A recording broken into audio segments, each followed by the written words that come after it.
ഇന്നിതാ കച്ചവടത്തിനുള്ള മീനൊക്കെ വാങ്ങിച്ച് ഇപ്പോൾ വളരെ കുറച്ചാണ് കേട്ടോ മീൻ വാങ്ങിക്കുന്നത്. ഇന്ന് വട്ടമത്തിയും സാദാ മത്തിയാണ് വാങ്ങിച്ചത്. വട്ടമത്തി കറിക്കും സാദാ മത്തി വറുക്കാൻ വേണ്ടിയിട്ടുമാണ് കേട്ടോ. ഇപ്പം നമുക്ക് നോമ്പ് തുടങ്ങിയുണ്ട്, കച്ചവടം വളരെ കുറവാണ്. അപ്പോൾ അതുകൊണ്ട് തന്നെ കുറച്ച് അരിയാണ് ഇപ്പോൾ ഇടുന്നത്. ചോറും കറിയൊക്കെ കുറച്ചാണ് വെക്കുന്നത് കേട്ടോ.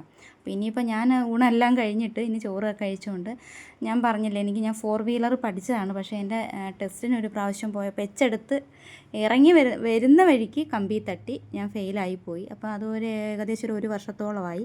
അപ്പോൾ വീണ്ടും അതൊന്ന് പുതിയ ഡേറ്റ് എടുക്കാൻ വേണ്ടിയിട്ട് ഞാൻ പോവുകയാണ് കേട്ടോ. അങ്ങനെ ഇവിടെ വന്നപ്പോൾ എൻ്റെ കണ്ണ് ഒന്നും കൂടെ ടെസ്റ്റ് ചെയ്യണമെന്ന് പറഞ്ഞു. പിന്നെ അതെല്ലാം കൊടുത്ത് റെഡിയാക്കി. ഇനിയിപ്പോൾ ഡേറ്റും കൂടെ എടുത്താൽ മതി, എല്ലാം കൊടുത്തിട്ടുണ്ട് കേട്ടോ.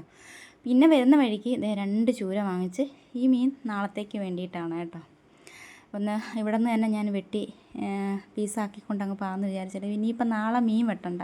കാരണം ഇന്ന് വട്ടമത്തി 1 കിലോ ആണ് വാങ്ങിച്ചത്. അപ്പോൾ അതിൻ്റെ കുറച്ച് കറി വെക്കാനും പിന്നെ ചൂരത്തലയൊക്കെ ഉണ്ട്. അപ്പം കറി വെക്കാൻ വേണ്ടിയിട്ട് അതെല്ലാം കൂടെയൊക്കെ ആയി. പിന്നെ മീനും വാങ്ങിച്ചിട്ട് മീൻ അവിടെ വെച്ചിട്ട് ഞാനങ്ങ് മറന്നുപോയി മീനെടുക്കാൻ.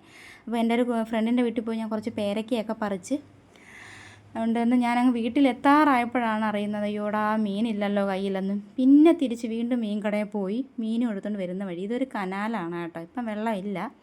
അപ്പം മീനും എടുത്തുകൊണ്ട് വരുന്ന വഴിയാണിത് കേട്ടോ. അങ്ങനെ പിന്നെ വീണ്ടും വരുന്ന വഴിക്ക് വീണ്ടും ഒരു ഫ്രണ്ടിൻ്റെ വീട്ടിൽ വന്നപ്പോൾ അവിടെ നിറച്ചും പുളിഞ്ചിക്ക. അപ്പോൾ അവൾ പറഞ്ഞ് നീ പുളിഞ്ചിക്ക പിച്ചിക്കൊണ്ട് പോകാൻ പറഞ്ഞു. അങ്ങനെ അവിടെ നിന്നൊരു കവറും വാങ്ങിച്ച് നിറച്ചും അങ്ങ് പുളിഞ്ചിക്ക, ഒരു ചെറിയ മരമാണ് കേട്ടോ. അങ്ങനെ പിന്നെ ഒരു കവർ നിറച്ച് ഞാൻ പുളിഞ്ചിക്ക പറിച്ച് വീഡിയോ എടുക്കുന്ന എൻ്റെ ഫ്രണ്ടിൻ്റെ മോള് റാണിയാണ് കേട്ടോ. അവിടെ പിന്നെ വേറെ ആരെയും കിട്ടിയില്ല വീഡിയോ എടുക്കാൻ വേണ്ടിയിട്ട്. ഞാൻ മോടയിൽ കൊടുത്ത് അവളാണ് വീഡിയോ എടുക്കുന്നത്. അപ്പം ഇത്രയൊക്കെ ഉള്ളൂ ഇന്നത്തെ വിശേഷങ്ങൾ. എന്നെ സപ്പോർട്ട് ചെയ്ത എല്ലാവർക്കും വീണ്ടും 1000 നന്ദി. അപ്പോൾ എൻ്റെ വീഡിയോ കണ്ട് എല്ലാവരും ഒന്ന് സബ്സ്ക്രൈബ് ചെയ്ത് സഹായിക്കണം. അപ്പോൾ എല്ലാവർക്കും ഓക്കെ, ബൈ, സീ യു.